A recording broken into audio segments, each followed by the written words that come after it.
God has the best plan even when we fail. అంటే మనము తప్పిపోయినా, పడిపోయినా, మనం అనేక విషయాల్లో ఓడిపోయినా, దేవునికి మన పట్ల చాలా గొప్ప ప్రణాళికలు, ది బెస్ట్ ప్లాన్స్ ఉన్నాయి అనే అంశం మీద మనం ధ్యానిస్తున్నాం.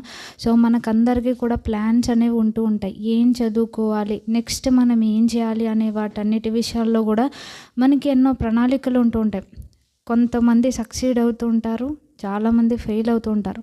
కానీ ఫెయిల్ అయినంత మాత్రాన అది ఫైనల్ కాదు అనేది మనం గుర్తించాలి. సో ఫెయిల్యూర్స్ కూడా ఏంటి అంటే జీవితంలో ఒక భాగమే తప్ప అది మనల్ని డిఫైన్ చేయదు. సో మనకి ఓన్ ప్లాన్స్ ఉంటూ ఉంటాయి. మన ఇంట్లో వారికి మన పట్ల కొన్ని ప్లాన్స్ ఉంటూ ఉంటాయి. శత్రువుకి మన పట్ల ప్లాన్స్ ఉంటాయి. అలాగే దేవునికి కూడా మన పట్ల ప్లాన్స్ ఉంటూ ఉంటాయి. సో శత్రువుకి అలాగే ప్రజలకి మనకున్న ప్లాన్స్ కూడా మనల్ని ఏం చేస్తాయంటే నష్టపరిచేవిగా ఉంటాయి. కానీ దేవునికి మన పట్ల ఉన్న ప్రణాళికలు అవన్నీ కూడా ఎప్పుడూ కూడా ది బెస్ట్ అన్నమాట. సో మన ప్లాన్స్ మనం వేసుకున్నప్పుడు అవి ఫెయిల్ అయినప్పుడు ఎందుకు ఇలా జరిగింది అని మనం అనేక సార్లు దేవుని బ్లేమ్ చేస్తూ ఉంటాం. అవి ఏం చేస్తూ ఉంటాయంటే మనల్ని నాశనానికి నడిపిస్తూ ఉంటుంది. అందుకని సామెతల గ్రంథంలో మనం చూస్తే కనుక మన ప్లాన్స్ ఎలాంటివి అనేది కూడా దేవుడు ఇక్కడ స్పష్టంగా చెప్తున్నారు. సామెతల గ్రంథము 16వ అధ్యాయము 25వ వచనంలో చూస్తే, ఒకని మార్గము వాని దృష్టికి యథార్థముగా కనబడును, అయినను తుదకు అది మరణమునకు చేరును. సో మనం వేసుకున్న ప్లాన్స్ అన్నీ కూడా మనకి చాలా మంచిగా కనిపిస్తూ ఉంటాయి. కానీ వాటి యొక్క అవుట్కమ్ ఎలా ఉంటుంది అంటే డెడ్ ఎండ్ అని ఇక్కడ దేవుని వాక్యం మనకి తెలియపరుస్తుంది. సో నెక్స్ట్ ఏముంది అనేది మనకి తెలియదు. కానీ ఎప్పుడైతే మనం దేవుని ప్లాన్స్ని మనం చూస్ చేసుకుంటూ ఉంటామో మనకి అందులో ఉన్న ప్రతి డీటెయిల్ మనకు అర్థం కావక్కర్లేదు. కానీ ఎప్పుడైతే దాన్ని మనం చూస్ చేసుకుంటూ ఉంటామో మన లైఫ్ అనేది కూడా దేవునికి ఇష్టంగా ఉంటుందన్నమాట. సో మనకి నచ్చినట్టుగా కాదు, కానీ దేవునికి ఇష్టంగా అది ఉంటుంది. అది మనం గుర్తించాలనేది దేవుడు మనకి తెలియపరుస్తున్నారు. సో మన ప్లాన్స్, మన చుట్టూనున్న వారి ప్లాన్స్, శత్రువు యొక్క ప్లాన్స్ అన్నీ కూడా మనలో నష్టపరుస్తాయి. కానీ దేవుని యొక్క ప్లానింగ్ అనేది మన జీవితంలో అది మనలను చక్కగా నడిపించేదిగా ఉంటుంది. సో మనం పడిపోయినా, ఓడిపోయినా అది మనలను డిఫైన్ చేయదు. కానీ అది మన గుర్తింపు కాదు, అది మన డెస్టినీ కాదు. కానీ మన యొక్క విజయం ఎవరిలో అంటే యేసుక్రీస్తు వారిలో మాత్రమే అని మనం గుర్తించాలి. సో మరలా ఒకసారి అవి రికలెక్ట్ చేసుకుంటే కనుక failure is a part of life తప్ప అది మన యొక్క ఐడెంటిటీ కాదు. అన్ని ప్లాన్స్ కూడా దేవుని ప్లాన్స్ కాదు అనేది కూడా మనం గుర్తించాలన్నమాట. అంటే ఎంతమంది భక్తులు, సో మనం అనేక సార్లు పలానా వాళ్ళు చాలా గాడ్లీ అని మనం అనుకుంటూ ఉంటాం. వాళ్ళ సలహాలు కూడా మనల్ని రూయిన్ చేసేవిగా ఉంటాయి.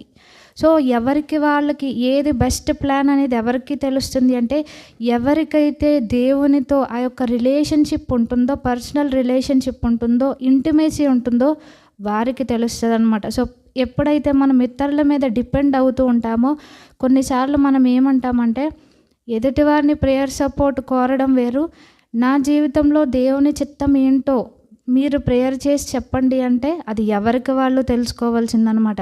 సో దేవునికి మన విషయంలో ఉన్న ప్లాన్స్ అనేది ఎవరికి వాళ్ళు దేవుని సన్నిధిలో కనిపెట్టి తెలుసుకోవాలి తప్ప ఇతరులకు అన్నీ బయలుపరచబడవు. సో వాళ్ళు చెప్పినంత మాత్రాన వాళ్ళకి దేవుడు రివీల్ చేశారు అన్నది కాదు. సో అక్కడ కూడా మనం మిస్లీడ్ అయ్యే ఛాన్స్ ఉంది అనేది దేవుడు తెలియపరుస్తున్నారు. సో ప్రజల యొక్క ప్రణాళికలు, శత్రువు యొక్క ప్రణాళికలు మనలను డీరైల్ చేస్తూ మనలను మిస్లీడ్ చేస్తూ ఉంటాయి. కానీ దేవుని యొక్క ప్రణాళిక ఏంటంటే అది పర్ఫెక్ట్ అనమాట. అది మనం నమ్మొచ్చు. ఇంక ఇట్స్ అల్టిమేట్. దాంట్లో మనకి రిగ్రెట్స్ అంటూ ఉండవు. చేయడానికి మనకు కష్టంగా అనిపించవచ్చు, కానీ అది మన జీవితాల్లో చాలా మనలను క్షేమకరమైన మార్గంలో నడిపించేది. సో పడిపోయినంత మాత్రాన అది దేవుడు మనకి నియమించిన డెస్టినీని క్యాన్సిల్ చేయదు అని కూడా గుర్తించాలన్నమాట. సో దేని నుంచి మనం దీన్ని ధ్యానిస్తామంటే కొన్ని కేస్ స్టడీస్ ఇవాళ మనం ధ్యానిస్తే కనుక పడిపోయినా సరే దేవుడు ఏ విధంగా రిస్టోర్ చేస్తారు అనేది మనం ఫస్ట్ కేస్ స్టడీ మనం ఎవరిని చూస్తామనంటే మనకి బాగా తెలుసు ఎలీమెలకు వాళ్ళ ఫ్యామిలీ అనమాట. రూతు గ్రంథంని మనం ధ్యానిస్తే కనుక అక్కడ వాళ్ళు ఏ విధంగా రాంగ్ డెసిషన్స్ తీసుకున్నా, వాళ్ళు ఓడిపోయినా లేకపోతే వాళ్ళు తప్పిపోయినా దేవుడు ఏ విధంగా రిస్టోర్ చేశారనేది మనకి కనిపిస్తుంది. సో అక్కడ ఎలీమెలకు మనకి రూతు గ్రంథము మొదటి అధ్యాయంలో చూస్తే మొదటి 5 వచనాల్లో ఉంటుందన్నమాట. ఎలీమెలెకు గారు ఏం చేస్తారు అని అంటే, బెత్లెహేంలో వాళ్ళు నివసిస్తారు. వాళ్ళకి కరువు వచ్చిందని వాళ్ళు మోయాబు దేశానికి వెళ్ళడానికి ప్లాన్ చేసుకుంటారనమాట. సో ఎప్పుడైతే ఈ విధంగా మోయాబు దేశానికి వెళ్తారో, తన భార్యను తీసుకొని, తన 2 కుమారులను తీసుకొని అక్కడ వాళ్ళు సుఖపడ్డారా అని అంటే, అక్కడ ఏం జరుగుద్ది అని అంటే 3వ వచనంలో, నయోమి పెనిమిటి అయిన ఎలీమెలెకు చనిపోయిన తర్వాత, సో అక్కడికి వెళ్ళారు, కొంతకాలం ఉన్నారు. అక్కడ తన 2 కుమారులకు పెళ్ళిళ్ళు కూడా చేశారు మోయాబు స్త్రీలనిచ్చి. జరిగింది ఏంటి అని అంటే, ఇక్కడ కరువు తప్పించుకోవడానికి రాంగ్ ప్లేస్కి వెళ్ళారు. సో ఆయన చనిపోయాడు. తర్వాత కొడుకులిద్దరూ కూడా చనిపోయారు. ఈ యొక్క నయోమి ఈమె ఒంటరిగా ఉంది. సో కోడళ్ళు ఉన్నారు, కానీ ఆ యొక్క భర్త తీసుకున్న యొక్క డెసిషన్ వల్ల ఏమైంది అని అంటే షీ బికేమ్ ఎంప్టీ అనమాట. సో మన జీవితంలో కూడా చిన్న చిన్నగా కరువు లాంటి పరిస్థితులు వస్తూ ఉంటాయి. మనం కూడా ఏం చేస్తామంటే తొందరపాటు నిర్ణయాలు మనం తీసుకుంటూ ఉంటాం. సో బెత్లెహేము అంటే రొట్టెల ఇల్లు, దాన్ని వదిలేసి అక్కడ కరువు వచ్చింది, అది టెంపరరీయే. కానీ దేవుని దగ్గర విచారణ చేయకుండా వీళ్ళు ఎప్పుడైతే ఓన్ ప్లానింగ్తో మోయాబు వెళ్తారో అక్కడ ఏమైంది అని అంటే అక్కడ నష్టపోయినట్టుగా మనం చూస్తున్నాం. అంటే హ్యూమన్ ప్లాన్స్ ఫెయిల్ అవుతాయి అనేది మనకి ఈ ఫస్ట్ కేస్ స్టడీలో మనకి ప్రూవ్ అవుతుందన్నమాట. కానీ గాడ్స్ ప్లాన్ మనల్ని ఏ విధంగా రిస్టోర్ చేస్తుంది అన్నది కూడా ఈ యొక్క భాగం ద్వారా మనం గ్రహించవచ్చు. సో ఇంతగా నష్టపోయారు. అప్పుడు నయోమి గారు ఆమె ఏం చేసింది అంటే ఆమె యొక్క కరెక్ట్ డెసిషన్ తీసుకుంది. భర్త ఏమో రాంగ్ ప్లేస్కి రావడానికి ప్లాన్ చేసుకొని వచ్చారు. ఈమె ఏం చేసిందంటే ఒక సరైన నిర్ణయాన్ని తీసుకుందనమాట. సో ఎప్పుడైతే ఈ విధంగా తన వాళ్ళందరినీ ఆమె కోల్పోయింది, అప్పుడు ఏం చేస్తుంది అని అంటే బెత్లెహేంలో మరలా దేవుడు తన ప్రజలను దర్శించారు అనే వర్తమానం ఆమె విని యూటర్న్ తీసుకుంటుంది. ఎక్కడికి అంటే ఎక్కడి నుంచి అయితే వాళ్ళు తిరిగి వచ్చారో అదే బెత్లెహేంకి మరలా వెళ్తారు. సో ఈమె భర్త కుమారులతో కలిసి వెళ్ళింది, కానీ రావడం ఎంప్టీగా వచ్చిందనమాట. వాళ్ళని కోల్పోయింది, కానీ రైట్ ప్లేస్కి ఆమె వచ్చింది కనుక దేవుడు రిస్టోర్ చేయడానికి ఫస్ట్ స్టెప్ ఏంటి అని అంటే మరలా దేవుని దగ్గరికి యూటర్న్ తీసుకోవడం, ఇది ఆమె చేసిందనమాట. సో ఈమె ఏ విధంగా రిస్టోర్ చేయబడింది అనేది మనకి తెలుసు. ఈమెతో వచ్చిన రూతు గారు కూడా ఆమె కూడా మోయాబురాలైనప్పటికీ దేవుని ఎరుగని జనాంగం నుంచి వీళ్ళ ఇంటికి కోడలుగా వచ్చినప్పటికీ ఏదైతే ఈమె కమిట్మెంట్తో తన అత్తను హత్తుకొని ఉందో ఆమె మోయాబు దేశానికి వెళ్ళడానికి ఆమె ఇష్టపడలేదన్నమాట. దేవుడిని ఎన్నుకుంది. నీ దేవుడే నా దేవుడు, నీ ప్రజలే నా ప్రజలనే ఒక స్ట్రాంగ్ కమిట్మెంట్ ఆమెలో ఉన్నట్టుగా మనం చూస్తాం. సో ఆమె ఆ యొక్క కవెనెంట్కి, ఆ నిబంధనకు ఆమె లోబడిందనమాట. సో ఎప్పుడైతే తన అత్తను తను హత్తుకుందో ఆమె యొక్క జీవితంలో దేవుని ప్రణాళిక ఎంత గొప్పగా ఉందంటే మరలా రూతు గారి యొక్క లైఫ్ని దేవుడు రిస్టోర్ చేశారనమాట. సో బోయాజ్ గారిని అక్కడ ఆమె వివాహం చేసుకుంది. సో దావీదు గారికి గ్రేట్ గ్రాండ్ మదర్ అయ్యిందనమాట ఆవిడ. ఫైనల్గా చెప్పుకుంటే ఏది గొప్ప విషయం అని అంటే యేసుక్రీస్తు వారి యొక్క లైనేజ్లోనికి ఆమె వచ్చిందనమాట. అంటే ఫస్ట్ వాళ్ళు రాంగ్ డెసిషన్స్ తీసుకున్న, రాంగ్ ప్లానింగ్ ఉన్న, ఎప్పుడైతే మరలా వాళ్ళు దేవుని దగ్గరకు వచ్చారో వాళ్ళు రిస్టోర్ చేయబడ్డారు. సో ఎలీమెలెకు అక్కడ కంఫర్ట్ని చూస్ చేసుకున్నాడు. వచ్చిన అవుట్కమ్ ఏంటి అంటే సమస్తము కోల్పోయాడు. కానీ నయోమి గారు ఎప్పుడైతే రిటర్న్ అవ్వాలి అని ఆమె డిసైడ్ అయ్యిందో అక్కడ ఆమె రిస్టోర్ అయినట్టుగా చూసినాం. అలాగే రూతు గారు ఎప్పుడైతే కమిట్మెంట్ కలిగి ఉన్నారో, తన అత్తను హత్తుకొని ఉందో, మరలా తన అత్తతో రావాలనుకుందో, ఆమె కూడా దేవుని యొక్క ఆ యొక్క యేసుక్రీస్తు వారి యొక్క లైనేజ్లోనికి వచ్చినట్టుగా మనం చూస్తాం. సో ఒక్క రాంగ్ డెసిషన్ మనకి నష్టాన్ని కలిగ చేసినా ఎప్పుడైతే దేవుని దగ్గరికి రావాలి అనే రైట్ డెసిషన్ మనం తీసుకుంటామో నెక్స్ట్ జనరేషన్స్ అన్నీ కూడా రిస్టోర్ అవుతాయి అనేది కూడా దేవుడు మనకి తెలియపరుస్తున్నాడు. సో మన థీమ్ చెప్పుకున్నాం, God has the best plan for us even when we fail అని. అంటే ఎలీమెలెకు గారు ఫెయిల్ అయ్యారు, కానీ దేవుడు ఆ కుటుంబాన్ని విడిచిపెట్టలేదు. నయోమి గారు బెత్లెహేంకి వచ్చినప్పుడు దేవుడు రిస్టోర్ చేసినట్టుగా చూస్తున్నాం. రూత్ గారు ఏ విధంగా కమిట్మెంట్తో ఉన్నప్పుడు దేవుడు ఆమెను హెచ్చించినట్టుగా చూస్తున్నాం. అలాగే ఈ యొక్క ఫస్ట్ కేస్ స్టడీలో రాంగ్ డెసిషన్ తీసుకున్న దేవుడు మనలను రిస్టోర్ చేసేవారుగా ఉంటారు. ఆయనకి మన పట్ల ఉన్న ఉద్దేశాలు చాలా గొప్పవనేది ఇక్కడ మనకి ప్రూవ్ అవుతుంది. సో సెకండ్ కేస్ స్టడీ మనం చూస్తే కనుక హామాను గురించి మనకి తెలుసు. ఎస్తేరు గ్రంథంలో తను ఒక దుష్టుడు, ఎవరికి విరోధంగా తను దుష్టత్వంతో ప్లాన్స్ వేశాడు అనంటే యూదా జనాంగానికి విరోధంగా అన్నమాట. సో అక్కడ తను కింగ్ తర్వాత నెక్స్ట్ ప్లేస్లో ఉన్నాడు, కానీ తన మోటివ్స్ మంచివి కాదనమాట. మనం చెప్పుకున్నాం, మనకి కొన్ని ప్లాన్స్ ఉంటాయి, మన చుట్టూనున్న ప్రజలకి కొన్ని ప్లాన్స్ ఉంటాయి, శత్రువుకి మన విషయంలో కొన్ని ప్లాన్స్ ఉంటూ ఉంటాయని. సో ఇక్కడ శత్రువు ప్లానింగ్ మనం చూస్తే కనుక హామాను ఏం ప్లాన్ చేస్తాడు అంటే మొర్దెకైని ఉరి తీయించాలి అని హామాను ప్లాన్ చేసుకుంటూ ఉంటాడు. సో మొర్దెకై గారి కొరకు ఒక ఉరి తాడును, అక్కడ ఉరి కొయ్యను తను సిద్ధం చేస్తూ ఉంటాడు. ఎందుకు అనంటే హామాన్లో గర్వము, ఆ ద్వేషము, పగ తీర్చుకోవాలనే మెంటాలిటీ వల్ల తను నిర్దోషిగా ఉన్న మొర్దెకై గారి విషయంలో రాంగ్ ప్లాన్స్ కలిగి ఉన్నాడనమాట. సో కానీ అక్కడ దేవుడు మన విషయంలో ఏ విధంగా పనిచేస్తారు అనంటే శత్రువుకి, అలాగే చాలామంది కూడా శాట్నిక్ మెంటాలిటీతో ఉంటూ ఉంటారనమాట. మన విషయంలో మనల్ని నష్టపరచాలని నిష్కారణంగా మనలను ద్వేషిస్తూ ఉంటారు. ఇటువంటి వాళ్ళ విషయంలో కూడా దేవుడు ఏ విధంగా డీల్ చేస్తారు అనేది మనం చూస్తే కనుక తను మొర్దెకై గారిని యొక్క ప్రాణాన్ని తను తీయాలనుకున్నాడు, కానీ అక్కడ తన యొక్క నాశనానికి తను మార్గం సిద్ధం చేసుకున్నట్టుగా మనం చూస్తాం. సో దేవుడు ద మాస్టర్ స్ట్రాటజిస్ట్ అనమాట. ఎవరి యొక్క ప్లాన్స్ మనకి విరోధంగా ఉన్నా దేవుడు మన పక్షంగా ఉన్నప్పుడు ఏ విధంగా మన జీవితాల్లో అద్భుతాలు జరుగుతాయనేది దీని ద్వారా మనకు తెలుస్తుంది. సో ఎస్తేరు గ్రంథం 6వ అధ్యాయంలో మనం చూస్తే 1 నుంచి 11 వచనాల్లో కూడా తను ఉరి కొయ్యను సిద్ధం చేస్తాడు మొర్దెకై గారి కొరకు. సో రాజుగారి దగ్గర పర్మిషన్ అడగడానికి వెళ్తూ ఉంటాడు. సో అంత ట్విస్ట్, ప్రభు వారు ఇచ్చిన ట్విస్ట్ ఎవ్వరూ ఇవ్వలేరు. సో మనకి ఇంత బలగం ఉంది కదా, నేను ఎలాగైనా చేయొచ్చు అని మనం అనుకుంటూ ఉంటాం, కానీ ఏదైనా ప్రభువారు అనుమతిస్తేనే జరుగుద్ది అన్నమాట. సో అక్కడ ఏం చేస్తారు, మొర్దెకైని ఉరి తీయడానికి రాజుగారి దగ్గర పర్మిషన్ అడగడానికి వెళ్తాడు ఆ నైట్. కానీ అదే టైంలో దేవుడు రాజుగారికి నిద్ర పట్టకుండా చేస్తాడు.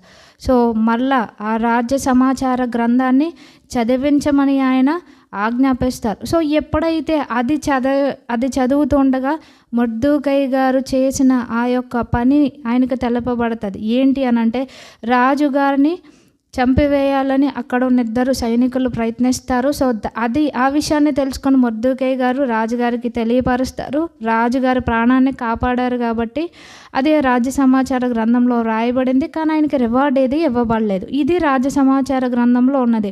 సో ఆయన నమ్మకత్వం అనేది అక్కడ తెలియపరచబడింది. కానీ ఇక్కడ ఒక షాకింగ్ మూమెంట్ ఏంటి అంటే అదే టైంకి ఈ హామాన్ అనేవాడు రాజుగారి దగ్గరికి రావడం. సో మనోడు ఏమనుకొని ఏం ప్లాన్ తోటి వచ్చాడు అని అంటే మొర్దెకై గారిని ఉరి తీయించాలి అనే మోటివ్తో తను వచ్చాడు. కానీ అక్కడ రాజుగారు ఏమడిగారు అంటే నేను గణపరచాలనుకునే వ్యక్తికి నేను ఏం చేయాలి అని అన్నారు. సో ప్రభువారు ఎలా ట్విస్ట్ ఇస్తారు అని అంటే, సో ఎప్పుడైతే ఈ విధంగా అన్నారో రాజుగారు, హామానికి ఏమైంది, నన్ను తప్ప రాజుగారు ఎవరిని గణపరుస్తారు అనుకొని ఈ విషయం మర్చిపోయాడు అనమాట. దేవుడు ఆ విషయంలో అతన్ని డైవర్ట్ చేసినట్టుగా మనం చూస్తున్నాం.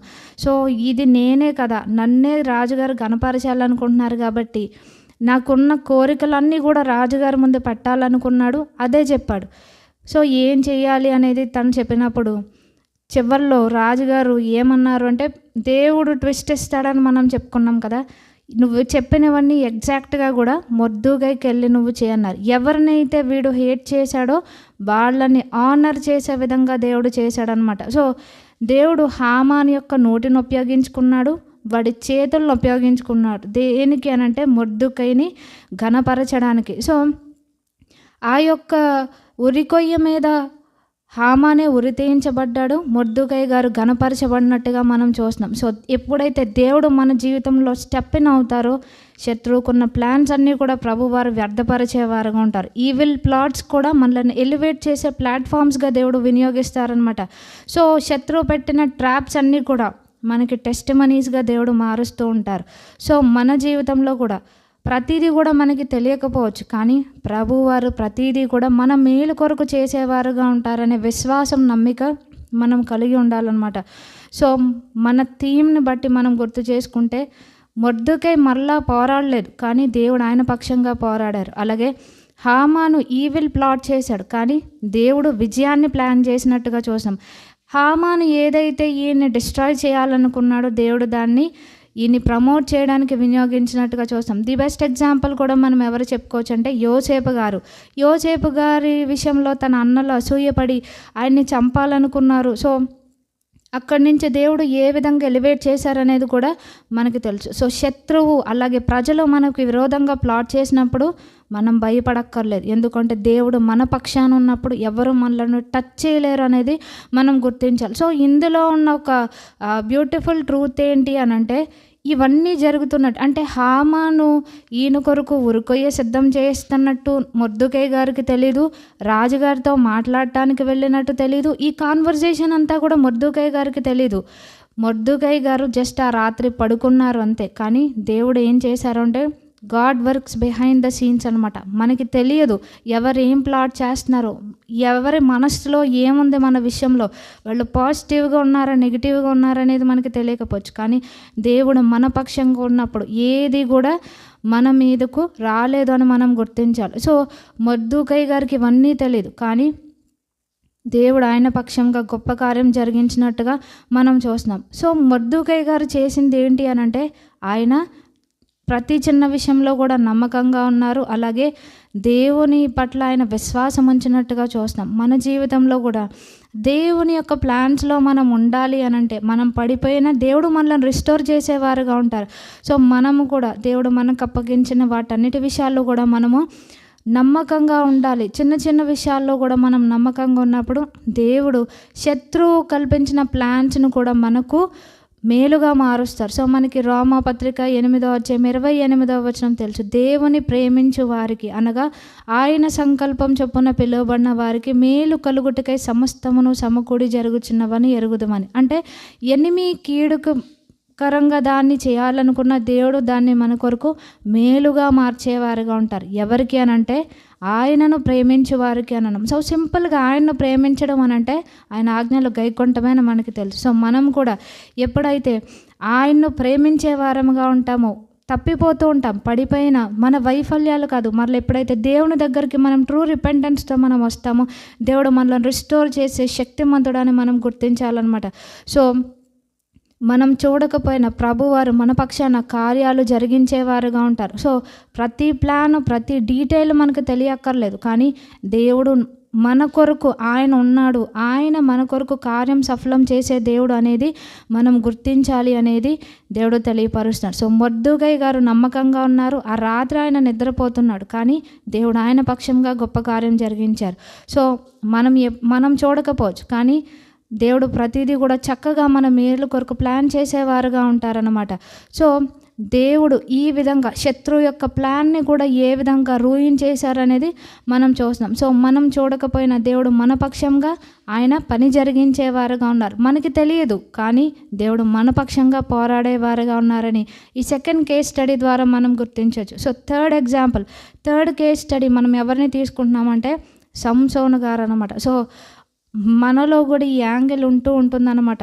సంసోను గారు యొక్క బర్త్ గురించి దేవదూత వచ్చి చెప్పినట్టుగా చూసాం. సో ముగ్గురు యొక్క బర్త్ గురించి దేవదూతలు తెలియపరిచినట్టుగా మనకి స్క్రిప్చర్స్లో ఉంది. ఎవరంటే సంసోను గారు, యోహాను గారు, అలాగే యేసుక్రీస్తు వారి గురించి.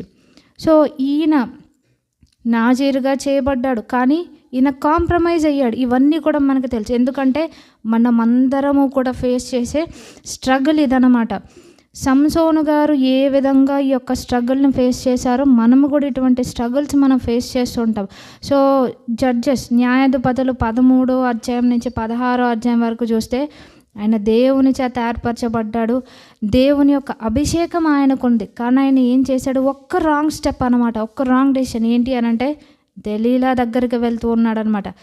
ఇక్కడ మనం గుర్తించవలసింది ఏంటి అంటే, దెలీలా సంసోను గారిని చేయలేదు, కానీ సంసోనే దెలీలా దగ్గరికి వెళ్ళినట్టుగా చూసాం. సో దేవుడు అప్పగించిన బాధ్యత కంటే ఆమెతో ఉన్న సహవాసాన్ని ఎక్కువగా కోరుకున్నట్టుగా చూస్తాం. సో ఇక్కడ అసలు కోర్ ప్రాబ్లం ఏంటి అని అంటే, ఈయనకి శక్తి లేక కాదు, దేవుని పిలుపు లేక కాదు, అసలు ప్రాబ్లం ఏంటి అని అంటే డిసిప్లిన్ లేదు, ఆయనకి క్రమశిక్షణ అది లేదు. ఎందుకంటే ఇది మన లైఫ్స్లో మనం ఇది ఆ లేజినెస్ అనేది, ల్యాక్ ఆఫ్ డిసిప్లిన్ అనేది మనలో ఉంటూ ఉంటుంది. అలాగే డిసర్న్మెంట్ అనేది, అంటే ఎవరు ఎలాంటి వారు అని గుర్తించలేకపోవడం వల్ల మనం నష్టపోతూ ఉంటాం, మనం ఫెయిల్ అవుతూ ఉంటాం అన్నమాట.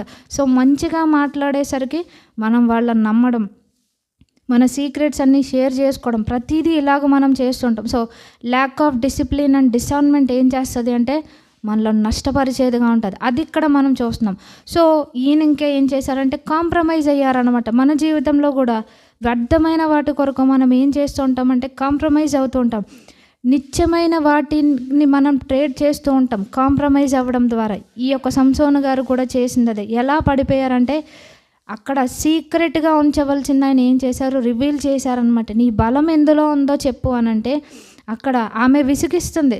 ఆమె విసిగిస్తుంటే ఈయన చచ్చిపోయినా పర్వాలేదు అనుకున్నారు, కానీ అయ్యో ఇలా నా బలాన్ని అడుగుతుంది, ఇది దేవుడు నాకు ఇచ్చిన ఆ అనాయింటింగ్కి లేకపోతే ఆ డెస్టినీకి సంబంధించింది కదా, దేవుడు నాకు అప్పగించిన పని చేయడానికి ఈమె ఆటంకం అని ఆయన గుర్తించలేదు. సో ఆ సీక్రెట్ని అక్కడ రివీల్ చేశారు. ఆ స్ట్రెంగ్త్ కోల్పోయారు. ఫైనల్గా ఏమైంది, ఆయన కళ్ళు వాళ్ళు శత్రువులు ఓడదీసినట్టుగా చూస్తాం. ఫ్రీడమ్ పోయింది. అలాగే శత్రువు మాక్ చేసే స్థాయిలోనికి ఈయన దిగజారిపోయాడు అనమాట. అమ్మో సంసోనని భయపడిన వాళ్ళు ఇప్పుడు అతన్ని గేలి చేస్తూ ఉన్నారు. ఎందుకు అనంటే ఆయన రాంగ్ ప్లానింగ్ వల్ల, రాంగ్ డెసిషన్స్ వల్ల రాంగ్ ప్లేస్కి వెళ్ళారు, రాంగ్ పీపుల్తో ఆయన కనెక్ట్ అయ్యారు కనుక.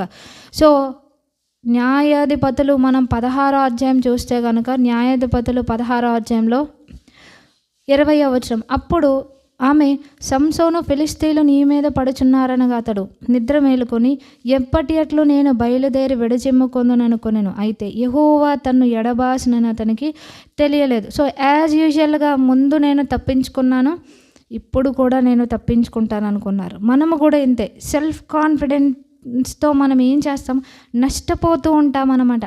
ఫలానా నేను చేసినా నేను పట్టుబడలేదు, ఇది పర్వాలేదులే అని మనం అనుకుంటూ ఉంటాం. కానీ ఈయన ఏం చేశారు, ముందు నేను ఎలాగూ శత్రువుని ఎదిరించాను, ఇప్పుడు కూడా నేను అలాగే చేస్తాను అనుకున్నారు. కానీ యెహోవా అతన్ని ఎడబాసినని అతనికి తెలియదు. దేవుడు విడిచిపెట్టిన సంగతి కూడా గ్రహించలేదు. మనము కూడా ఇంతే, రాంగ్ డెసిషన్స్, రాంగ్ ప్లానింగ్ వల్ల దేవుడు విడిచిపెట్టే స్థాయికి వస్తూ ఉంటాం.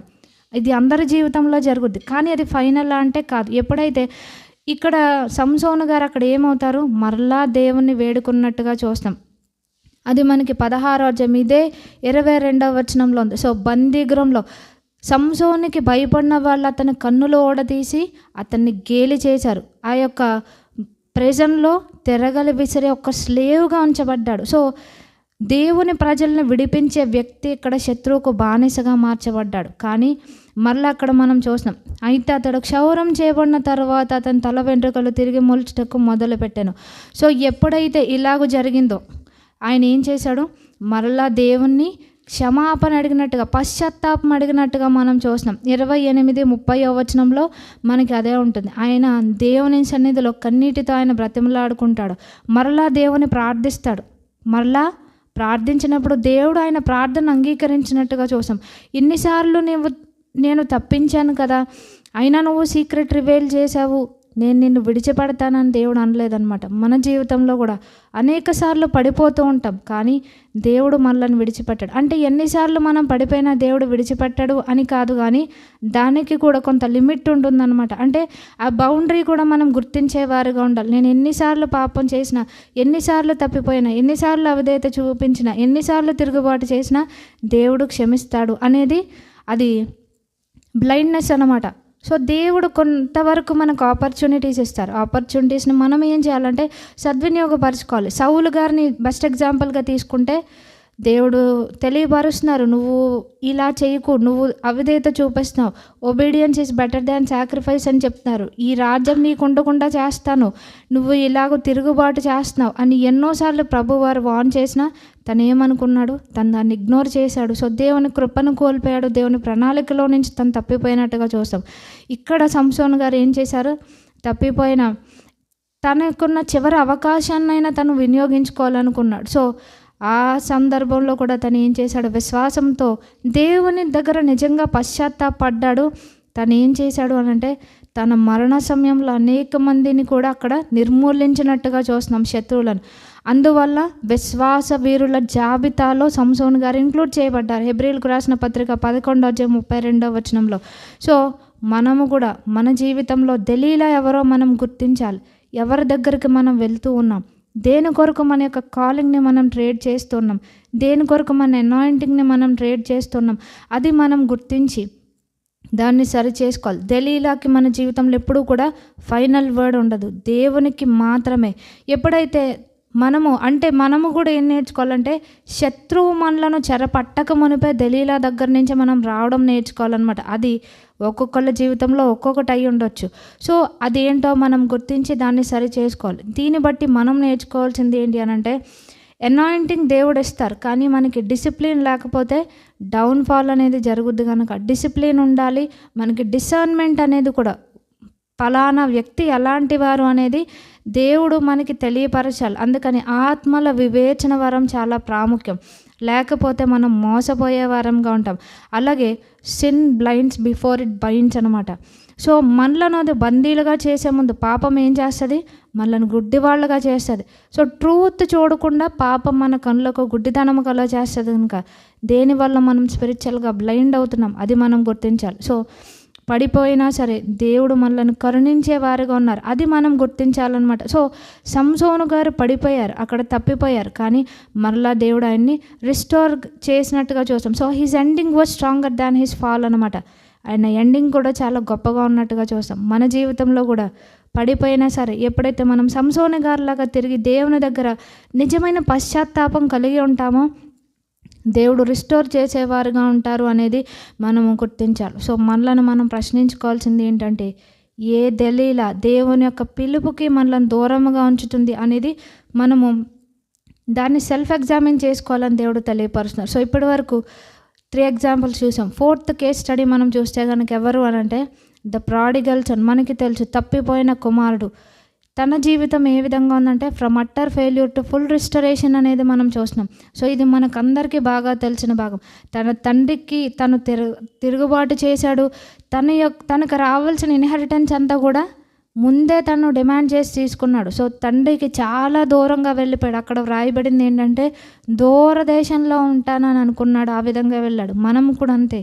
దేవుడు ఆ రూల్స్, ఆ రెగ్యులేషన్స్ అని మనం అనుకుంటూ ఉంటాం. అలాగూ మనం ఏం చేస్తాం, ఈయన నా జీవితంలో ఇన్వాల్వ్ అవుతున్నాడు, నన్ను ప్రతి విషయంలో కట్ చేస్తున్నాడు అనుకొని మనం దేవునికి దూరం అవుతూ ఉంటాం. ఆయన కృపను మనం వ్యర్థపరుస్తాం. దేవుడిచ్చిన ధన్యతలు మనం కోల్పోతూ ఉంటాం. ఆ ప్రావిజన్ని మనం ఏం చేస్తాం, వేస్ట్ చేస్తూ ఉంటాం అనమాట. ఎగ్జాక్ట్గా ఈ తప్పిపోయిన కుమారుల్లో మనల్ని మనం చూసుకోవచ్చు. ద ప్రాడిగలస్ అనేది మనకి ఇందులో కనిపిస్తుంది. సో వీటిలో తను సాటిస్ఫాక్షన్ వెతుక్కున్నాడు, కానీ ఆ ఇల్యూజన్ ఎంతవరకు ఉందంటే కొంతవరకే. తన యొక్క అదంతా కూడా ఎక్కడ ఎండప్ అయిందంటే పందులను మేపే అక్కడికి వచ్చే అంతవరకు ఆ స్థాయికి దిగజారిపోయాడు అనమాట. పందులు తినే పొట్టుతో తన కడుపు నింపుకోవాలనుకున్నాడు. ఎలాంటి స్టేట్ అంటే తన తండ్రి చాలా ధనవంతుడు, ఆస్తిపరుడు. సో అంత రిచ్గా పెరిగిన వ్యక్తి పందుల పొట్టు దగ్గరకు వచ్చాడు. దేవుని కృపను కూడా మనం ఎన్నో అనుభవిస్తూ ఉంటాం, కానీ ఇలాంటి పందుల పొట్టు కొరకు మనం ఆశపడి మనం ఏం చేస్తూ ఉంటామంటే దేవునికి దూరం అయిపోతూ ఉంటాం. సో సిన్ అనేది మనకి సాటిస్ఫాక్షన్ని ప్రామిస్ చేస్తుంది, కానీ మనకెప్పుడూ కూడా ఇలాంటి పందుల పొట్టునే మనకి మిగులుస్తుంది అన్నమాట. సో అది మనం ముందే గుర్తించాలి అని దేవుడు తెలియపరుస్తున్నారు. సో తను రాంగ్ ప్లానింగ్ చేసుకున్నాడు. ఏంటి మనకి తెలుసు, ఆస్తి తీసుకున్నాడు, దూరంగా వెళ్ళిపోయాడు, ఆస్తినంతా పాడు చేశాడు. కానీ మళ్ళీ అక్కడ ఏం రాయబడిందంటే లూకాసు వార్త 15:17 అయితే అతనికి బుద్ధి వచ్చినప్పుడు. సో అక్కడ బుద్ధి వచ్చినప్పుడు అని అంటే ఆ పందుల పొట్టు తినటం వల్ల కాదు, ఆ పందుల పొట్టును చూసినప్పుడు తన తండ్రి యొక్క మంచితనము, తన తండ్రి యొక్క ప్రేమ అంతా కూడా తనకి జ్ఞాపకం వచ్చిందనమాట. మనము కూడా అంతే, దేవునికి దూరం అయ్యాక దేవుడు మనకి అది జ్ఞాపకం చేస్తూ ఉంటారనమాట. ఏ విధంగా ఆయన యొక్క రెక్కల నీడను మనం సురక్షితంగా ఉన్నామో, ఏ విధంగా మనం భద్రంగా ఉన్నామో, ఆయన మనకు ప్రతిదీ కూడా ఎలా ప్రొవైడ్ చేస్తున్నారు అనేది కూడా దేవుడు మనకి జ్ఞాపకం చేసేవారుగా ఉంటారు. నన్ను కాదని వెళ్ళిపోయావు కనుక నిన్ను నేను పట్టించుకోను అని అనరనమాట. మనుషుల్లాగా మన దేవుడు ఉండడు. సో, ఆయన యొక్క ఎప్పుడైతే తండ్రి యొక్క మంచితనము, ఆ ప్రేమ తనకి గుర్తొచ్చిందో మరలా తనకి బుద్ధి వచ్చినట్టుగా మనం చూసినాం. So, grace awaken his conscience అనమాట. అంటే మరలా తన యొక్క మనసాక్షి అక్కడ మెత్తన చేయబడినట్టుగా చూసినాం. దేవుని యొక్క కృప, కనికరం మనకి ఏం కలుగ చేస్తుంది అంటే, అనేక సార్లు మనం బుద్ధిహీనంగా ఉన్న మరలా దేవుడు మనకి he brings us back to our senses అనమాట. అదే ఇక్కడ తప్పిపోయిన కుమారుని విషయంలో జరిగింది. సో, టర్నింగ్ పాయింట్ ఏంటి అంటే, అతడు అక్కడి నుంచి లేచాడు. హీ రిటర్న్, హీ కన్ఫెస్డ్ అనమాట. తన తండ్రి వద్దకు వచ్చాడు. తన యొక్క వాస్తవ స్థితిని ఉన్నట్టుగా అక్కడ చెప్తున్నాడు అనమాట. ఏమన్నాడు ఒక్క మొక్కలో? తండ్రి, నీకు పరలోకమునకు విరోధముగా నేను పాపం చేశాను, కూలి వాళ్ళలో ఒక్కనిగా పెట్టుకో అని తను చెప్దామనుకున్నాడు. సో, తను ఫస్ట్ స్టేట్మెంట్ ఒకటే ఇచ్చాడు. ఎప్పుడైతే తను కన్ఫెస్ అయ్యాడో, కూలి వారిలో ఒక్కళ్ళ పెట్టుకో అన్న మాట రాకముందే తన తండ్రి తను హత్తుకున్నట్టుగా మనం చూస్తున్నాం. సో, ఈ యొక్క తప్పిపోయిన కొడుకు కూడా ఏమీ ఆశించలేదు. సో, మన జీవితంలో కూడా మనం ఇలాగ తప్పిపోతూ ఉంటాం. కానీ మళ్ళీ ఏం చేయాలంటే, బ్యాక్ టు అవర్ సెన్సెస్, దేవుని యొక్క ప్రేమను మనం జ్ఞాపకం చేసుకోవాలి. ఆయన ఏ విధంగా మనల్ని ప్రేమిస్తున్నారు, ఆయన ప్రేమ ఎలాంటిదో మనకు తెలుసు. ఇట్స్ అన్కండిషనల్ అని. మనుషులు మనకి కండిషన్స్ పెడుతుంటారు, నువ్వు అది చేస్తే అని. అప్పుడు రియల్ లవ్ ఉంటుందా అంటే ఉండదు.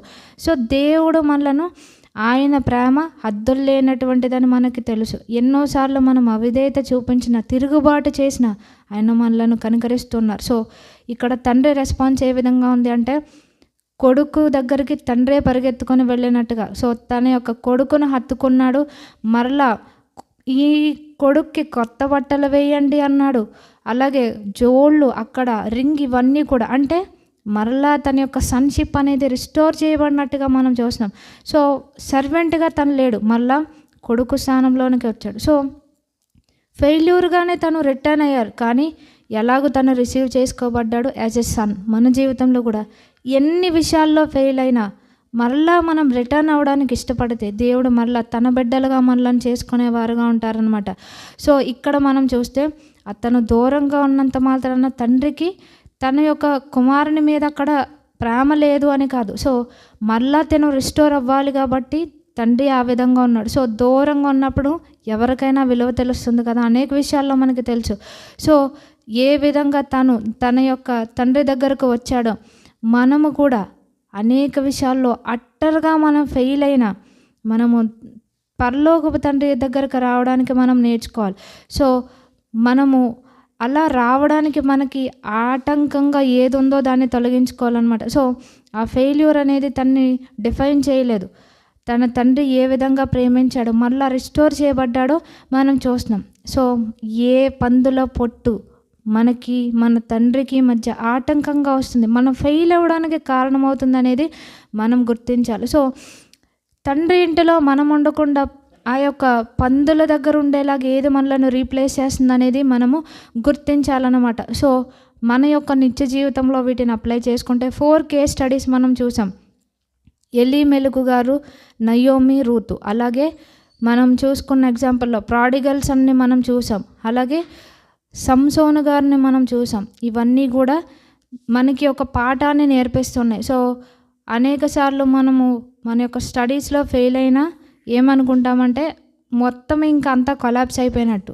సో, అది జీవితంలో పడిపోయినట్టుగా, ఓడిపోయినట్టుగా కాదనమాట. సో, ఎగ్జామ్స్లో మనం ఫెయిల్ అవ్వచ్చు, కొంతమంది కొన్ని సంవత్సరాలు వాటిని రాస్తూ ఉండొచ్చు. అయినప్పటికీ మనం దాని గురించి ఏం చింతించక్కర్లేదనమాట. సో, అకాడమిక్ ఫెయిల్యూర్ అనేది కూడా మనలను డిఫైన్ చేయదు. మన యొక్క గుర్తింపు మన మార్క్స్ని బట్టి కాదు, కానీ దేవునిలో అనేది మనం గుర్తించాలన్నమాట. సో, దాన్ని మనం చూస్తే కనుక యోసేపు గారు ఏ యూనివర్సిటీకి వెళ్ళలేదు, కానీ ఎట్ హీ రూల్డ్ ఈజిప్ట్ అనమాట. ఎందుకు అనంటే ఆయన దేవునికి భయపడ్డాడు. అలాగే దావీదు గారు, ఆయన ఈ యొక్క కింగ్షిప్ కొరకు ఎక్కడ ప్యాలెస్లో ఆయన ట్రైనింగ్ తీసుకోలేదు, కానీ హీ వాజ్ ఎ షెపర్డ్. ఆయన ఏం చేశాడు, ఇశ్రాయేలును పరిపాలించినట్టుగా చూసాం. అలాగే పేతురు గారు, హీ వాజ్ అన్ఎడ్యుకేటెడ్ అనమాట, కానీ భూమిని తలక్రిందు చేసేవాళ్ళు ఆయన ఉన్నట్టుగా మనం చూస్తున్నాం. సో, దేవుడు మనకి ఒక మంచి భవిష్యత్తు ఇస్తూ ఉంటారు. ఎప్పుడు అనంటే మనం ఎప్పుడైతే మనలను మనం ఆయనకు సబ్మిట్ చేసుకుంటూ ఉంటామో. సో, ఇందులో మనం గుర్తించవలసింది ఏంటి అంటే, మనం బ్యాలెన్స్డ్‌గా తీసుకోవాల్సింది, వాళ్ళు చదువుకోలేదు కదా, వాళ్ళు అన్‌ఎడ్యుకేటెడ్ అయిన వాళ్ళుని దేవుడు ఈ విధంగా ఎలివేట్ చేశారు కదా అనేది రాంగ్ ఇది. మనం గుర్తించవలసింది ఏంటి అనంటే, మనం అన్ని విషయాల్లో బ్యాలెన్స్డ్‌గా ఉండాలి. ఆ ట్రూత్ అనేది మనం గుర్తించాలి. సో, మన వంతు మనం కష్టపడాలి. మన ఫెయిల్యూర్స్ నుంచి మనం నేర్చుకోవాలి. ఇంకా బెటర్‌గా ఇంప్రూవ్ అవ్వాలి. ఎక్కడ ఏ ఏరియాస్‌లో సో, పలానా సబ్జెక్ట్ నేను ఫెయిల్ అవుతున్నానంటే, ఎక్కడ ఫెయిల్ అవుతున్నాను అనేది మనం గుర్తించాలి. దాన్ని మనం రెక్టిఫై చేసుకొని, ఆ ఏరియాలో ఇంకా కష్టపడి పని చేయాలన్నమాట. మనం చదవకుండా దేవుణ్ణి ఆశ్రయిస్తే గనక మనకి ఏమీ రాదు. ఎప్పుడైతే మనం కష్టపడతామో మన యొక్క ప్రిపరేషన్ ఉండాలి. అలాగే దేవుని యొక్క సహాయం కూడా మనకు ఉండాలి. సో, మన వంతు మనం కష్టపడి ఎప్పుడైతే దేవుని యొక్క సహాయాన్ని మనం కోరుకుంటూ ఉంటామో, దేవుడు ఖచ్చితంగా మనలను నిలబెట్టేవారుగా ఉన్నారు. విజయాన్ని ఇచ్చేవారుగా ఉన్నారు. అందుకని శ్రద్ధ గలవారి యోచనలు లాభకరములని, శ్రద్ధ గలవారు ఐశ్వర్యవంతులు అవుతారని దేవుని వాక్యం తెలియపరుస్తుంది. సో, మనము కష్టపడే విషయంలో మనం కష్టపడాలి. చాలా మంది ఏం చేస్తారు, ఈ చదువుకోవాల్సిన కష్టపడవలసిన ఈ టైంలో వ్యర్థమైన వాటి వైపు వెళ్తూ ఉంటారు. సో, ఇప్పుడైనా పర్వాలేదు, మళ్ళా దేవుని దగ్గరకు వచ్చి మనలను మనం సరి చేసుకున్నప్పుడు దేవుడు దాన్ని రిస్టోర్ చేసేవారుగా ఉన్నారు. సో, ఆయన కృప మన యొక్క లేజినెస్ కదే ఎక్స్క్యూజ్ కాదు, కానీ ఎప్పుడైతే మనలను మనం సరి చేసుకుంటామో దేవుడు దాన్ని రిస్టోర్ చేసేవారుగా ఉన్నారనమాట. సో, అకాడమిక్ ఫెయిల్యూర్స్ ఉన్నవాళ్ళు భయపడక్కర్లేదు. ఎందుకు అనంటే, మనము ఎప్పుడైతే దేవుని దగ్గర మనల్ని మనం సరి చేసుకుంటామో, మనం కోల్పోయిన సంవత్సరాలను కూడా దేవుడు మనకి రిడీమ్ చేసేవారుగా ఉన్నారు. సో, మన వంతు మనం కష్టపడాలి. ఫెయిల్ అయ్యే ఆ యొక్క ఏరియాస్ని మనం ఎగ్జామిన్ చేసుకుంటూ దాని ఏరియాస్లో మనం వర్కౌట్ చేయాలని దేవుడు తెలియపరుస్తున్నారనమాట. సో, రెండవదిగా ఏ విషయాల్లో మనం ఫెయిల్ అవుతూ ఉంటామంటే రిలేషన్షిప్స్లో అనమాట. సో, మనం వాస్తవంగా మాట్లాడుకోవాలి అనంటే, ఎప్పుడైతే మనము ఓన్గా డెసిషన్స్ తీసుకుంటూ ఉంటాం, ఆ రిలేషన్షిప్స్ ఫెయిల్ అయినప్పుడు డిసప్పాయింట్ అవుతూ ఉంటాము. మన యొక్క ఐడెంటిటీ, మన యొక్క ఎమోషన్స్ అన్నీ కూడా షేక్ అవుతూ ఉంటాయి అన్నమాట. సో, చాలామంది దాని నుంచి బయటపడలేని వారుగా ఉంటారు. సో, అదే ఫైనల్ అనుకుంటూ ఉంటారు. కానీ దేవునిలో ఉన్న మనకి అది ఫైనల్ కాదు. ఈ లోకంలో మన ప్రాణాన్ని పెట్టడానికి వర్ది ఎవరు అనంటే యేసుక్రీస్తు వారు మాత్రమే అనమాట. మన యొక్క స్టడీస్ కాదు, మన జాబ్ కాదు, మన రిలేషన్షిప్ కాదు. దేని కొరకన్నా మనం ప్రాణం పెట్టచ్చు అనంటే దేవుని కొరకు మాత్రమే. ఇంకేది కూడా వర్ది కాదు. ఎవ్రీథింగ్ ఈజ్ అన్వర్ది అనమాట. ఆయన కొరకే మనం ప్రాణం పెట్టాలి. అందుకని పౌలు భక్తుడు ఏమంటారు, మనము బ్రతికినా చనిపోయినా ప్రభువు వారమై ఉన్నామని. సో, బ్రతికితే ఆయన కొరకు బ్రతకాలి, చనిపోతే ఆయన కొరకు చనిపోవాలన్నమాట. ఇలాంటి ఏరియాస్లో చాలామంది వాళ్ళ లైఫ్ని ఎండ్ చేస్తూ ఉంటారనమాట. సో, ఇందులో మనం గుర్తించవలసింది ఏంటి అంటే, సో రిలేషన్షిప్ ఫెయిల్ అయింది, నెక్స్ట్ స్టెప్ ఏంటి అనంటే లైఫ్ ఎండ్ చేయడం కాదు. అక్కడ మనం ఏం గుర్తించాలి అనంటే, దేవుడు ఎందుకు దీన్ని బ్రేక్ చేశారు అనే ఒక జ్ఞానం మనకు ఉండాలన్నమాట. సో, లేదు మనకు అంత జ్ఞానం లేదు అంటే దేవుని దగ్గరకి రావాలి మనం.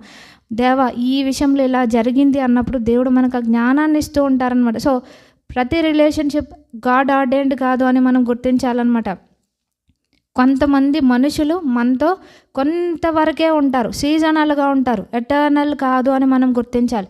ఎందుకు దేవుడు వాళ్ళని మన జీవితంలో నుంచి తొలగిస్తారు అనంటే, వాళ్ళు మన యొక్క కాలింగ్కి నష్టం కలిగించేవారుగా ఉండొచ్చు. అందుకని దేవుడు రిమూవ్ చేస్తూ ఉంటారనమాట.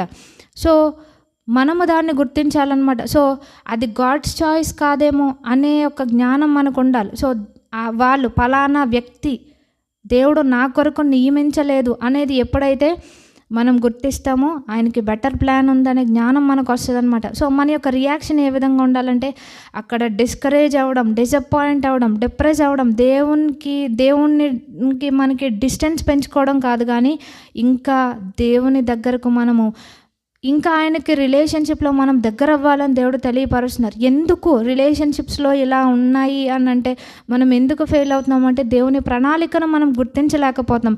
యెషయా గ్రంథము 55వ అధ్యాయం మనం చూస్తే, యెషయా గ్రంథము 55వ అధ్యాయం. సో, నేను చూస్ చేసుకున్న వ్యక్తి కరెక్టే కదా అని మనం అనుకుంటాం. ఎందుకు ఫెయిల్ అయ్యింది అని కూడా మనం అనుకుంటూ ఉంటాం. సో మనకి గుర్తుపెట్టుకోవాల్సింది ఒకటే, యెషయా గ్రంథం 55వ అధ్యాయం 8వ వచనంలో, నా తలంపులు మీ తలంపుల వంటివి కావు, మీ త్రోవలు నా త్రోవల వంటివి కావు, ఇదే యెహోవా వాక్కు. సో మన యొక్క ప్లాన్స్కి, దేవుని యొక్క ప్లాన్స్కి, మన థాట్స్కి, దేవుని యొక్క థాట్స్కి కూడా చాలా డిఫరెన్స్ ఉంటుందని ఇక్కడ మనకి తెలియపరచబడుతుంది. సో 9వ వచనం కూడా చూస్తే, ఆకాశములు భూమికి పైన ఎంత ఎత్తుగా ఉన్నవో మీ మార్గముల కంటే నా మార్గములు, మీ తలంపుల కంటే నా తలంపులు అంత ఎత్తుగాను. సో దేవునికి మన పట్ల ఉన్నతమైన తలంపులు ఉన్నాయి, ఉన్నతమైన ప్లాన్స్ ఉన్నాయి, ది బెస్ట్ ప్లాన్స్ ఉన్నాయి అన్నమాట.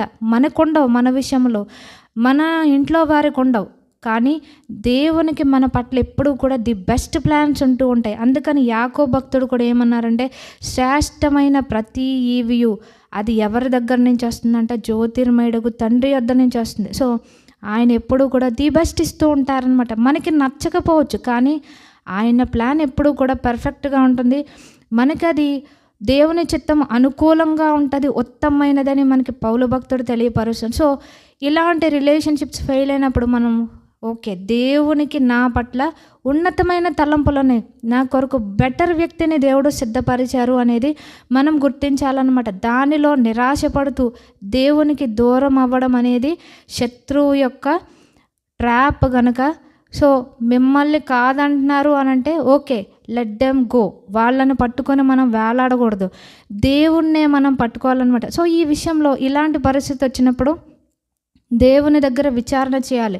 ప్రభా, నా పరిస్థితి ఎలాగుంది, ఏం చేయను అనేది మనం దేవుని దగ్గర విచారణ చేయాలి. నెక్స్ట్ మనం హేస్టీగా ఇంకొక రాంగ్ స్టెప్ వేస్తే మనం నష్టపోయే వారంగా ఉంటాము కనుక ఇలాంటి వాటిలో మనం జాగ్రత్తగా ఉండాలని దేవుడు తెలియపరుస్తున్నాడు. సో ఫెయిల్యూర్ అనేది ఫైనల్ కాదని మనం చెప్పుకున్నాం. సో బ్రోకెన్ రిలేషన్షిప్ అంటే అది బ్రోకెన్ ఫ్యూచర్ కాదు, దేవుడు ఇంకా దాన్ని బెటర్గా రిస్టోర్ చేసేవారుగా ఉంటారు.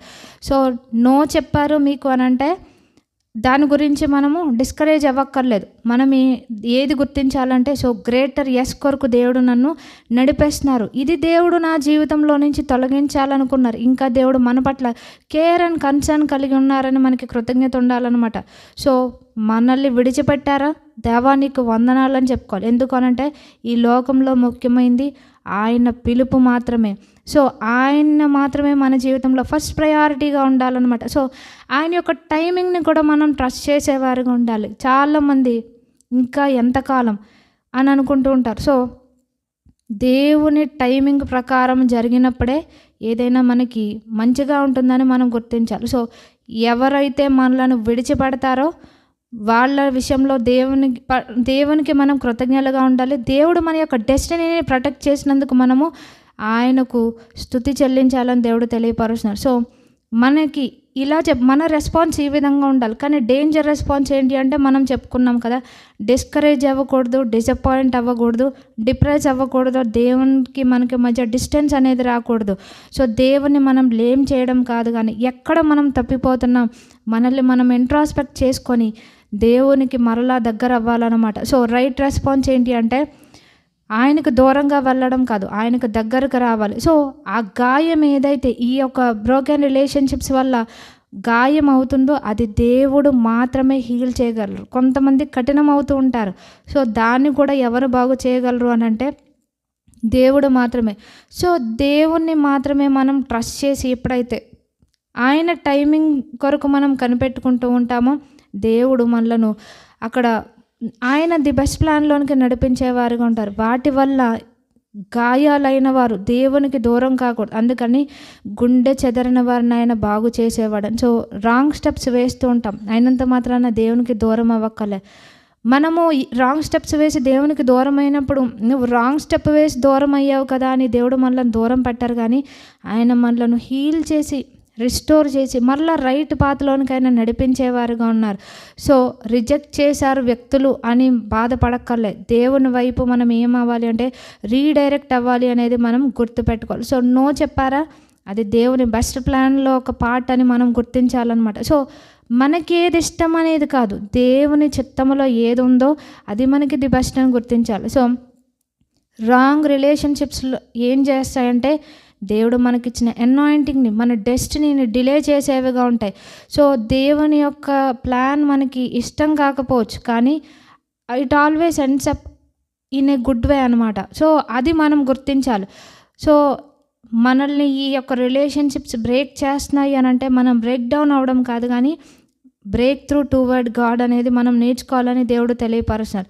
సో వీటన్నిటిని బట్టి కూడా నిరాశ పడక్కర్లే. ఈ విషయంలో నేను రాంగ్ స్టెప్ వేసానని అనుకుంటే కనుక, అని దేవుడు రిమైండ్ చేస్తే కనుక మరలా దేవుని దగ్గరకు వచ్చే అవకాశం ఉంది అని దేవుడు తెలియపరుస్తున్నారనమాట.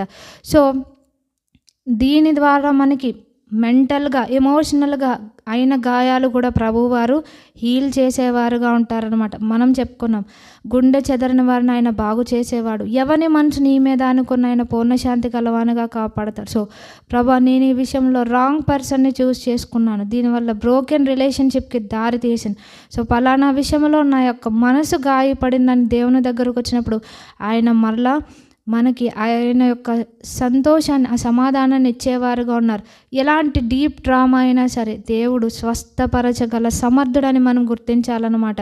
సో ఈ విషయంలో మనం ఫెయిల్ అయినాం, స్టిల్ మనకి ఛాన్స్ ఉంది అని దేవుడు తెలియపరుస్తున్నారు. దేవుడు పాపములను క్షమించడం మాత్రమే కాదు, మనకున్న గాయాలను కూడా ఆయన బాగు చేసేవారుగా ఉన్నారన్నమాట.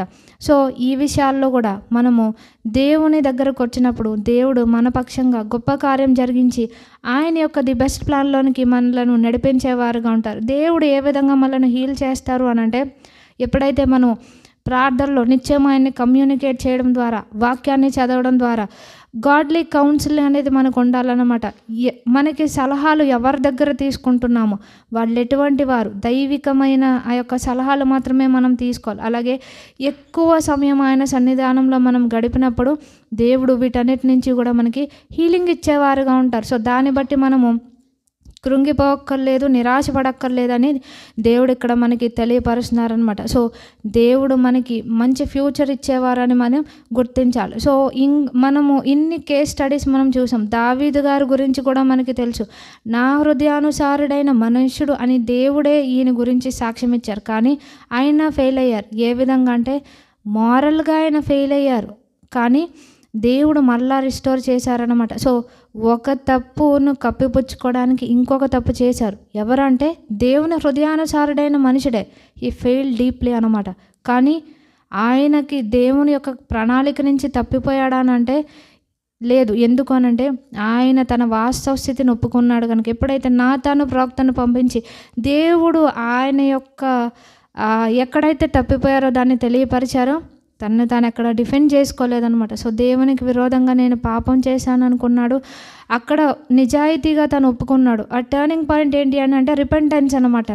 మనం చూస్తాం, విరిగి నలిగిన హృదయంతో దేవుని సన్నిధిలో తన వాస్తవ స్థితిని ఒప్పుకున్నాడు. ఎక్కడా సాకులు చెప్పలేదు, వాళ్ళ వల్ల వీళ్ళ వల్ల పరిస్థితి ఇలా రావడం వల్ల నేను ఇలా చేశాను అని ఎక్కడా కూడా అనలేదు.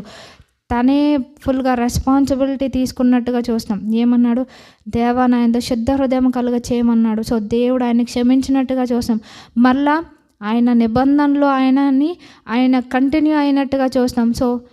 సో మళ్ళా యేసుక్రీస్తు వారు ఆయన యొక్క డేవిడ్స్ లైన్లో వచ్చినట్టుగా మనం చూస్తాం. So failure didn't erase God's purpose అనమాట. ఈయన జీవితంలో చూస్తే మన జీవితంలో కూడా వైఫల్యాలను బట్టి దేవుడు తన యొక్క ఉద్దేశాలను, ప్రణాళికను ఆయన తొలగించేవారుగా ఉంటారు. సో మనం కూడా ఏం చేయాలి అని అంటే దేవుని దగ్గరకు రావాలి. సో ఎంత భయంకరమైన స్థితిలో మనం పడిపోయినా still God's mercy is deeper than our sin అని మనం గుర్తించి దేవుని దగ్గరకు రావాలని దేవుడు మనకి తెలియపరుస్తున్నారనమాట. సో అక్కడ దేవుడు నా హృదయానుసారుడైన మనుషుడు అన్నాను, నేను ఎన్నుకున్నాను కాబట్టి అని ఆయన అక్కడ ఎక్స్క్యూజ్ చేయలేదు.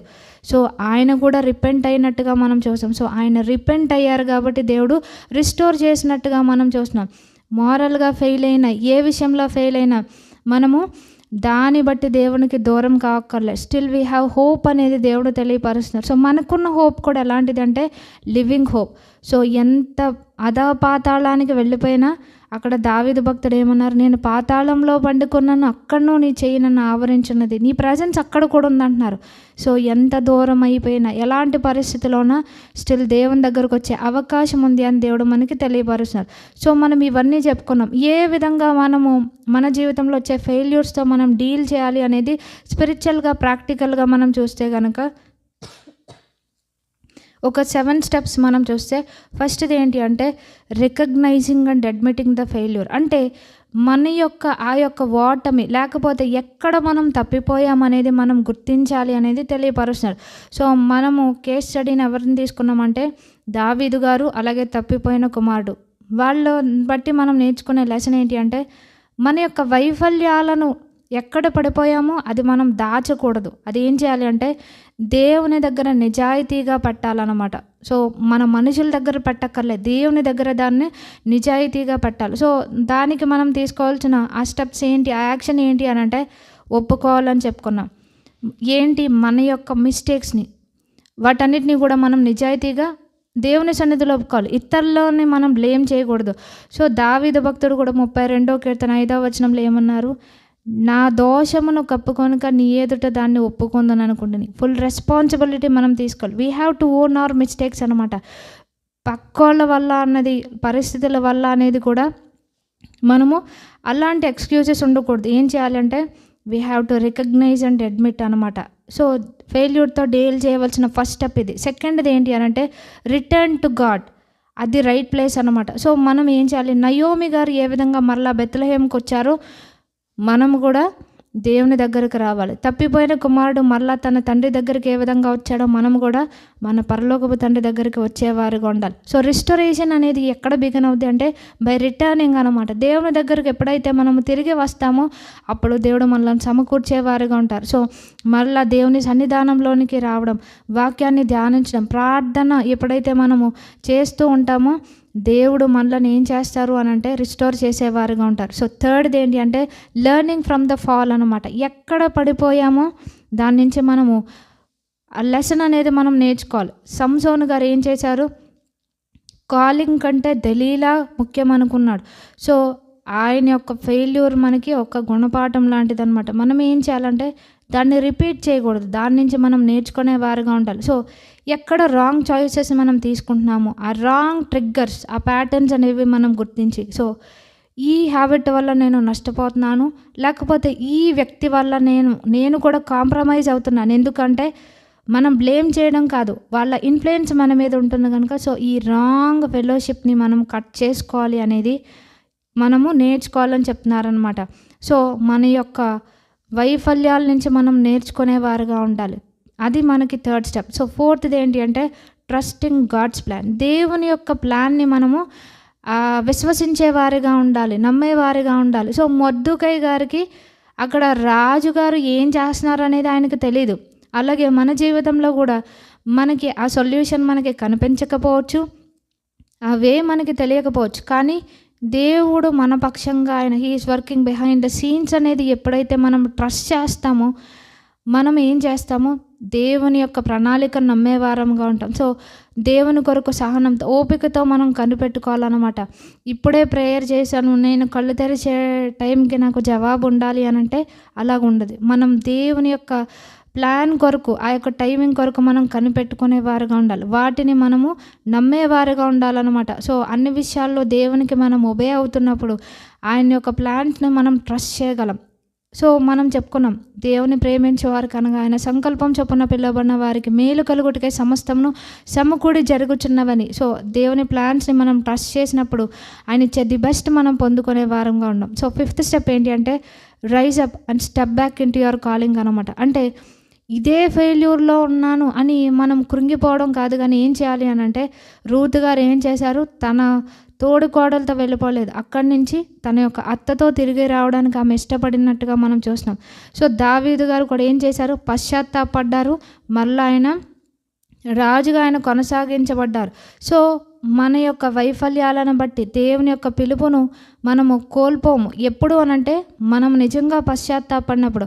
సో మళ్ళీ ఓకే, దేవునికి నా పట్ల ఈ ఉద్దేశము, ఈ ప్రణాళిక ఉంది, ఉన్నతమైన పిలుపుతో, పరిశుద్ధమైన పిలుపుతో దేవుడు నన్ను పిలిచారు కాబట్టి అదే ఐడెంటిటీలో నేను ఉంటాను, అదే కాలింగ్లో నేను కొనసాగుతాను అనే ఒక దృఢ నిశ్చయం మనలో ఉండాలన్నమాట. సో మనం కూడా ఏం చేయాలంటే రీకమిట్మెంట్, రీడెడికేషన్ ఉండాలి. మళ్ళా దేవుని కొరకు మనలను మనం కమిట్ చేసుకుంటూ మనం జీవించాలన్నమాట, నమ్మకంగా ఉండడం. సో పడిపోయాను అని కాదు, కానీ ఈ యొక్క వైఫల్యం నుంచి మనము ఏ విధంగా మరలా నేను దేవుని యొక్క ఆ కాలింగ్‌లోనికి, ఆ పాతలోనికి రాగలననేది మనం గుర్తించి, మరలా మనం ఏం చేయాలి అనంటే దేవుని మార్గంలోనికి రావాలి. అందుకని యెషయా గ్రంథము 52వ అధ్యాయంలో కూడా ఇక్కడ మనకి వ్రాయబడింది ఏంటి అనంటే 2వ వచనంలో, ధూళి దొలుపుకొనుము యెరూషలేమా, లేచి కూర్చుండుము చెరపట్టబడిన సీయోను కుమారి, నీ మెడకట్లు విప్పి వేసుకొనుము. సో ఏదైతే మనలను ఇంకా దేవుని యొక్క పిలుపు నుంచి వెనక్కి లాగుతుందో, ఏదైతే మన ఫెయిల్యూర్కి కారణమవుతుందో దాన్ని మనం ఏం చేయాలి, ఆ యొక్క సంకెళ్ళను మనం తెంచుకోవాలన్నమాట. కొన్ని దేవుడు మన యొక్క కంట్రోల్లో లేనివి ఆయన తొలగిస్తారు, మన కంట్రోల్లో ఉన్నవి మనము చేసుకోవాలన్నమాట. ఇక్కడ 5th స్టెప్ అదే, మనం ఏం చేయాలంటే rise up and step back అని చెప్తున్నారు. సో ఏది మనలను నష్టపరుస్తుంది దాన్ని గుర్తించి దాని నుంచి మనం తొలగిపోయి మళ్ళీ దేవునికి మనలను మనం రీడెడికేట్ చేసుకోలేను. సో ఇంకొకటి ఏంటి అంటే ఇగ్నోరింగ్ ఫాల్స్ లేబుల్స్ అనమాట. సో మొర్దెకై గారు కూడా అక్కడ ఆయన ఎదుర్కొన్న పరిస్థితిని బట్టి హామాను వ్యతిరేకిస్తున్నాడు, తను పవర్ఫుల్లే, ఈయన పవర్లెస్సే, కానీ అక్కడ కూడా ఆయన ఏం చేశారు, హామానికి ఆయన భయపడలేదనమాట. మనము కూడా మన జీవితంలో ఎప్పుడూ కూడా మనం చేసిన మిస్టేక్స్ని బట్టి మనకి సెల్ఫ్ డౌట్ అనేది వస్తుంటుంది. ప్రజలు, శత్రువు మనల్ని అక్యూజ్ చేస్తూ ఉంటారు. సో పదే పదే నేను ఓడిపోయాను, నేను పడిపోయాను, ఇంకా నాకు హోప్ లేదు, నేను ఇంకా రిస్టోర్ అవ్వలేను అని అనుకోకూడదు. అని మనల్ని మనం నిందించుకుంటూ కూర్చుంటే కనుక మనం ముందుకు వెళ్ళలేం. దేవుని యొక్క ఉద్దేశాలు మనం నిర్వర్తించలేము కనుక మనం ఏం చేయాలంటే మన యొక్క ఐడెంటిటీ యేసుక్రీస్తు వారిని మనం గుర్తించాలి. ఆయన మనల్ని ఏ విధంగా కొనుక్కున్నారో, తన స్వరక్తం ఇచ్చి ఆయన మనల్ని సంపాదించుకున్నారు. సో వీఆర్ స్పిరిట్ సీల్డ్, ఆయన ఆత్మచేత మనల్ని ముద్రించారు. అందుకని ఏమన్నారు, మీరు రాజులైన యాజక సమూహం, వీఆర్ రాయల్ ప్రీస్ట్హుడ్. అది మన యొక్క గుర్తింపుని గుర్తించాలన్నమాట. ప్రజలు ఏమంటారో అనేది కాదు, మన గిల్టీనెస్ని కూడా మనం ఏం చేయాలంటే దాన్ని కూడా మనం ఓవర్కమ్ చేయాలి. సో కాగా ఎవడైనా క్రీస్తునందున ఎడల వాడు నూతన సృష్టి అని దేవుని వాక్యం చెప్తుంది కనుక మనము ఆయన్ని ఎప్పుడైతే ఆయన దగ్గరకు వచ్చి ఆయన దగ్గర నిజంగా పశ్చాత్తాపడుతూ ఉంటాము, ఇంకా మన ఫెయిల్యూర్స్ మనల్ని డిఫైన్ చేయవన్నమాట. ప్రజలు ఎన్ని అనుకున్నా, శత్రువు ఏ విధంగా అక్యూజ్ చేసినా మనల్ని నీతిమంతులుగా తీర్చిన ఆయన కనుక వాటిని మనం కేర్ చేయక్కర్లేదు. సో ఇలాగ అంటున్నారు ప్రజలని కూడా మనం నిరాశపడక్కర్లేదు. సో 7th లాస్ట్ స్టెప్ ఏంటి అని అంటే celebrating God's mercy and restoration అనమాట. అంటే ఏ విధంగా ఆయన మనలను కరుణించారో దాని విషయంలో మనకి కృతజ్ఞత ఉండాలి. సో తప్పిపోయిన కుమారుడు రిస్టోర్ చేయబడ్డాడు, దావీదు గారు, సంసోను గారు, అలాగే మనకి రూతు గారు, వారి యొక్క ఫ్యామిలీ, ఇవన్నీ కూడా మనం చూసాం. వీళ్ళంతా ఏ విధంగా రిస్టోర్ చేయబడ్డారు. మనం కూడా దేని మీద మన యొక్క ఫోకస్ ఉంచాలి అని అంటే మన గిల్ట్ మీద కాదు. మనం ఒప్పుకున్నప్పుడు ఇంకా శత్రువు మనలను ఆ విధంగా గిల్ట్తో బాధిస్తున్నా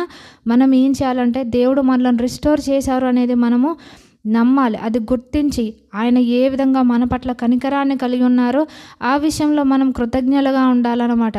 సో ఎప్పుడైతే మళ్ళీ ఒకసారి మనం ఈ 7 కూడా చెప్పుకుంటే మన యొక్క పాపంలను మనం ఒప్పుకోవాలి దేవుని దగ్గర. We have to admit it. Next returning to God, అందులోనే రిపెంటెన్స్ మనకు వస్తుంది. అలాగే learning and not repeating the mistakes అనమాట. తర్వాత 4th trusting his plans. 5th ఏంటి అంటే బ్యాక్ టు హిస్ కాలింగ్ అనమాట. మళ్ళీ ఆయన పిలుపులోనికి మనం వెళ్ళాలి. అలాగే ఈ పిలుపులో మనం నడుచుకునే క్రమంలో ప్రజలు రకరకాలుగా మనల్ని పిలుస్తూ ఉంటారు.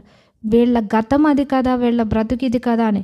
వాటిని ఏం చేయాలి, we have to ignore that labels అనమాట. ప్రజలు మనలను పిలిచేవి మనల్ని డిఫైన్ చేయవు. ఆయన మన గురించి ఏం సాక్ష్యం ఇస్తారో అదే ఫైనల్ కనుక వాటిని మనం ఇగ్నోర్ చేస్తూ దేవుడు మనలను కరుణించిన దాని కొరకు మనము కృతజ్ఞలముగా ఉండాలి అనేది దేవుడు తెలియపరుస్తున్నారు. సో ఫెయిల్యూర్ అనేది టెంపరీ సెట్బ్యాక్ అనమాట. అది పర్మనెంట్ లేబుల్ కాదు.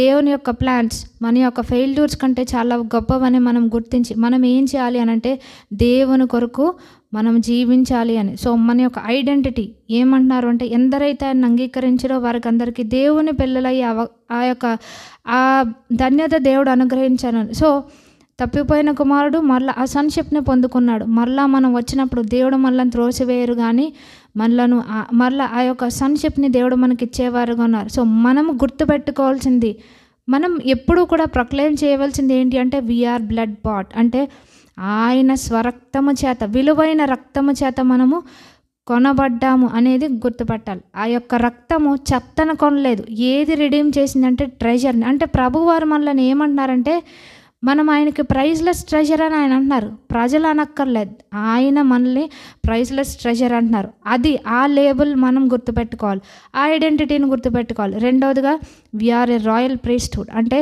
రాజులైన యాజక సమూహం. ఆయన నన్ను ఎన్నుకున్నారు కనుక రాజులైన యాజక సమూహముగా ఉంచారు అనేది మనం గుర్తించాలి. అలాగే we are sealed by the Holy Spirit అని, పరిశుద్ధాత్మ చేత మనము ముద్రించబడ్డాం. అంటే దేవుని యొక్క ఓనర్షిప్ అన్నమాట. ఆయన మనల్ని ప్రొటెక్ట్ చేస్తున్నారు, సెక్యూర్ చేస్తున్నారు, ఆయన మనల్ని ఓన్ చేసుకున్నారు అనేది మనం గుర్తించాలి. ఎందుకు ఈ సత్యాన్ని గుర్తించాలంటే సత్యం మనల్ని స్వతంత్రులుగా చేస్తుంది. ఎప్పుడైతే మనం సత్యాన్ని గుర్తించలేమో, ఇంకా నేను ఒక లూజర్ని, ఒక ఫెయిల్యూర్ని అనుకుంటాం కనుక శత్రువు మనల్ని ఆ విధంగా ట్రాప్ చేస్తాడు. కనుక మనం ఎప్పుడూ కూడా ఈ యొక్క సత్యాన్ని మనం ప్రొక్లెయిమ్ చేస్తూ ఆ సత్యం అనుసరించి మనం నడుచుకోవాలి. మన పాస్ట్ ఎంత భయంకరంగా ఉన్నా ఆయన రక్తం ఏం చేసిందంటే మన యొక్క గతాన్నంతా కూడా తుడిచిపెట్టినట్టుగా మనకి తెలుసు. ఎన్నో విషయాల్లో మనం తప్పిపోయాం, కానీ దేవుని దగ్గరకు వచ్చినప్పుడు ఆయన మనలను త్రోసివేశారా అంటే లేదు, ఆయన మళ్ళా అదే ప్రేమతో మనలను ప్రేమించారు. సో వీటన్నిటిని బట్టి మనం ఏం చేయాలి అని అంటే